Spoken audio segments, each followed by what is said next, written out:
What happens next? I mean, what if somebody had to, if you were to give them, just a couple of pieces of advice, where to begin? How can you try and remove fear from that organization? Because I can very clearly see that benefit. If people are full of fear, they're not going to take action. If they're not taking action, they're not going to create results. They're not going to collaborate. They're not going to be as productive. So the benefits of having people feeling safe, feeling loved, feeling cared for, just like it's a no-brainer to me, right? It just makes Right. complete sense. But let's say that people buy in to that as well. They're excited by that. What would be, maybe two or three things that you would recommend that people could do to remove fear in their environment, and create more, love, as you call it, so that they can get the results and the outcomes that they really want?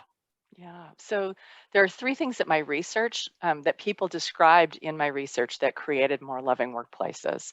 And I should say that when I asked people, like, tell me, and this is what I did, I like set up social qualitative research project, interviewed people about their stories of fear and love. The love stories took, sometimes people would say, I felt loved when this happened, and they would use Mm, the L word, right?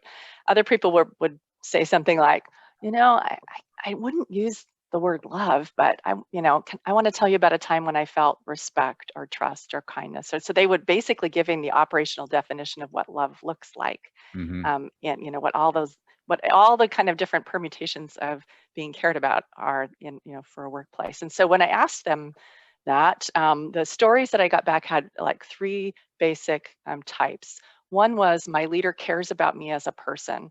My leader took an interest in me.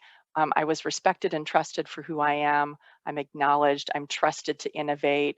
They know how I want to learn and grow and give me those opportunities, those kinds of things. So right. just like paying attention, getting to know people, who they are, and then lining up opportunities for people to live into that, and letting go and taking risks. And sometimes it is like, okay, I'm going to let this person step into this space, and maybe they haven't done that before, and that can feel more high stakes when it's just us and a handful of people. But that's where beautiful things happen.